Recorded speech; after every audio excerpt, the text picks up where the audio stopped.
কারো ভ্রু দেখবেন এখানে এসে শেষ, কারো ভ্রু দেখবেন এখানে জোড়া, আবার কারো ভ্রু দেখবেন এখানে ঘন জোড়া, কারো ভ্রুর মধ্যে একটু পাতলা, কারো ভ্রুর মধ্যে একটু ঘন।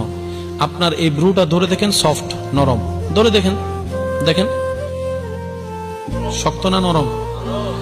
যারা ভ্রু ফ্লাক করে তাদের এখানে একটু ধরে দেখেন, কিরে নরম জায়গা শক্ত হলো কেন? রব বললো যে হাত লাগালি কেন, হাত লাগালি কেন?